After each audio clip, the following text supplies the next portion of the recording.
Hey, ladies and gentlemen, this is Carmine Sabia for Explain America, and Alvin Bragg, he tried to pull a fast one, and he got caught. Before we get started, please make sure you like, comment, share, and subscribe. Those little things really help us out, and they help our channel continue to grow. And even more than that, if you hit that join button, what really helps us out is hitting that button, and for 99 cents a month, you're going to get exclusive member videos every single week. That'll help us out, and it'll bring you the news nobody else is getting. Folks, Alvin Bragg went up before the jury, and he said to them, hey, we didn't pick Michael Cohen as a witness.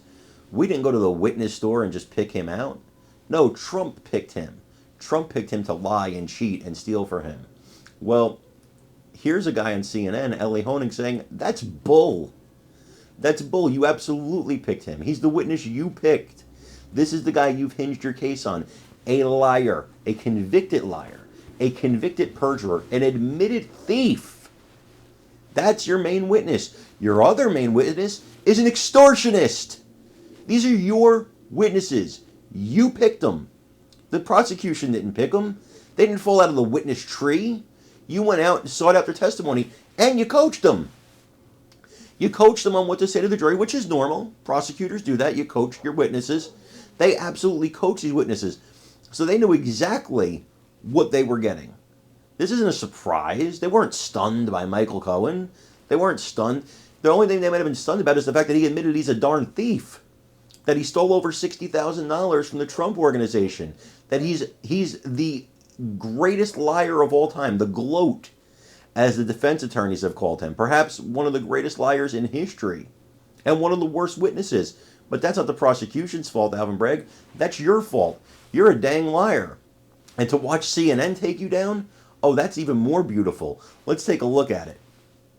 And I'm going to do it for 4 hours. Okay. You did the cross-examination you wanted to do. I want to ask my man Ellie a question, that's all. Closing. For 4 hours, he corroborated Cohen. And he wanted to make a point. You can believe him, but also there is a mountain. And he made the jury suffer a little bit through that mountain, but the suffering was the point. Speaking of suffering, might be hurt. Ellie, your motion is granted. Thank you. When you were prosecutor and you were building up your case, did you do it in a way like a timestamp way, or did you do it issue by issue? Did you do it chronologically or issue by issue? I would try to take it chronologically, right? You start thematic, you end thematic, but you want the jury to be able to follow it. This is a hard story to follow. A lot of it happened a long time ago. There's meetings, there's calls. So I would take it linear. I would never go 4 hours. But I want to say this also. We prosecutors are so spoiled. We have every advantage. I can recognize that now. I did it for 14 years. But take, for example, the point that Steinglass made, a very effective rhetorical argument about we didn't choose him as our witness. The defendant chose him.